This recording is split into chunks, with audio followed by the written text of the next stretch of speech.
Good afternoon, everybody. Thank you, Daniel, inviting me. I'm privileged and honored to be here. I didn't expect I will be a keynote speaker, and then I'm going to tell a few words. So I don't have any slides. After me, my sister is going to give I think, more presentation about Mongolia. So I'm ambassador of Mongolia based in Geneva, responsible for the UN, WTO, all the other international organizations, also covering bilaterals to Switzerland, Liechtenstein, and Vatican. So why I'm here? So we are looking for experiences in the world. What is now the new challenges for the health sector, also to the investments. So we are looking very closely what is the Emirates doing.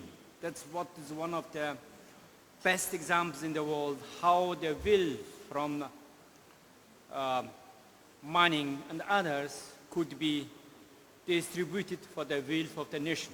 Mongolia, you know, sandwiched between the two big powers. So Mongolia itself is not a small country. It's 1.6 million square kilometers, only 3.5 million population. We have more horses, more Kashmir goats. It's all together over 70 million animals. So that's also well. But we have over 80% of the GDP is made in mining, in the extractive industries. Over 80% of the export is also mining products. Challenge for the government is how to diversify the economy and how to diversify the market. Also next to us, the big market, the China, taking everything off.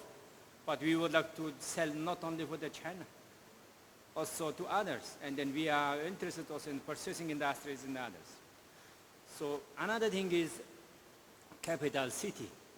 Closely half of the population is in the capital city of Ulaanbaatar.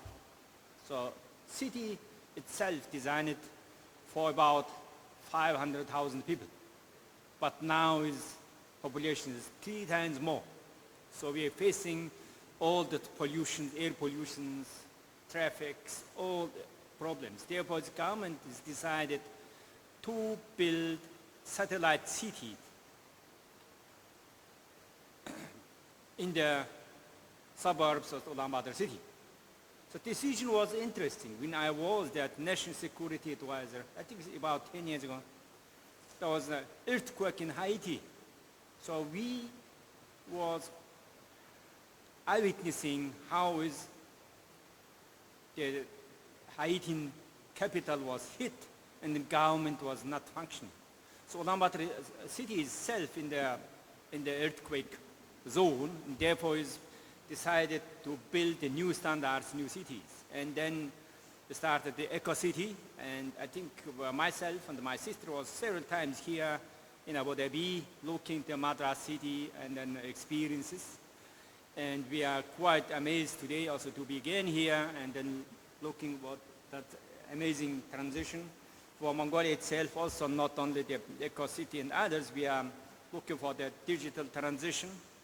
So the government decided by the end of the last year to create a new ministry for digital transition. So that also includes all the health and then all of the education and others. So the Arab world, including the Emirates, and they are pioneering in that field, and we are very much looking for the experiences also to learn, also attract the investments. Therefore, it's learning from each other. And my sister is going to talk about that EcoCity project, this amazing project, and then I hope that you're going to have also chance there in the West, and including in the health business. So and finally, today afternoon we were listening to very interesting presentations here, the professors, researchers, and I must say, as ambassador in charge of WHO, WTO, I wanted to maybe update you what is going on in Geneva in the terms of the vaccine, diagnostics, and therapeutics. So I had privilege to chair the WTO Council for TRIPS. It's a trade-related aspects of the intellectual property. That was 2019. I'm lucky enough to chair it before COVID, because 2019 the topic was public health and IP.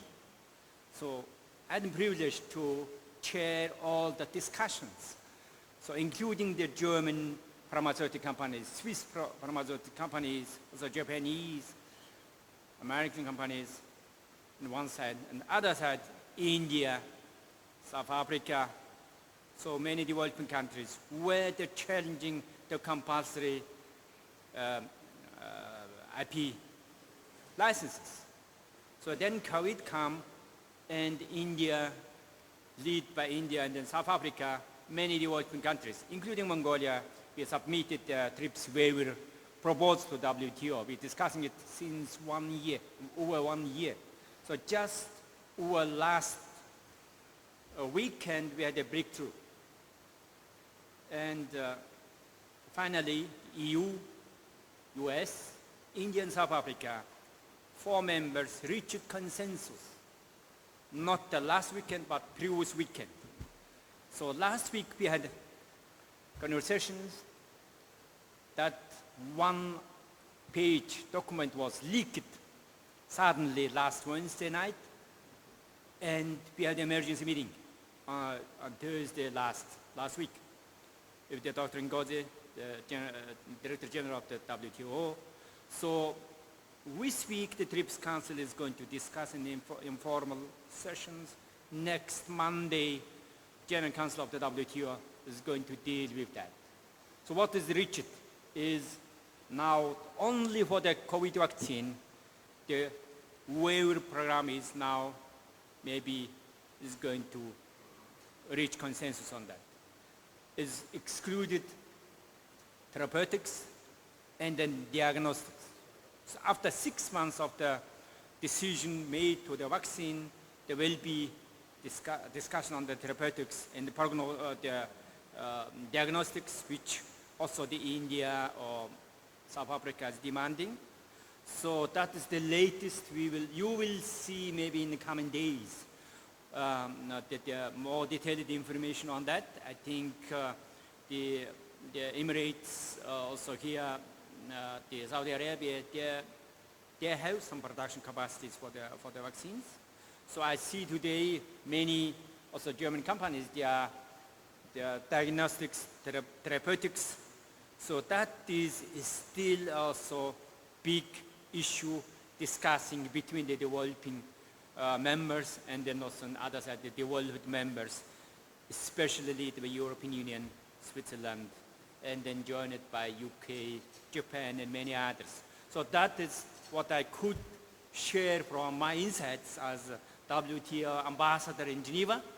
And if there are any questions, of course, I'm available today here and then for the individual discussions and others. I'm not a lawyer, but I could share some information, what's positioned by the individual members and the many others. So Mongolia is a small economy. We have not so much special positions, but we're trying to contribute for that, what is consensus reached among the members. We hope that that will be also available for many other members, and we will come over the pandemic as soon as possible.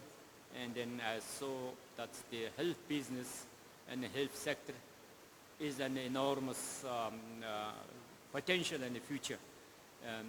In the coming years, that will be, I think, one of the booming sectors in the economy everywhere in the world, not only in Europe or in North America, but also in Africa, many Asian countries.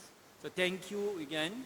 So thank you all the organizers, also host the Abu Dhabi, the colleagues, also especially thank again Daniel, so your team. So thank you very much.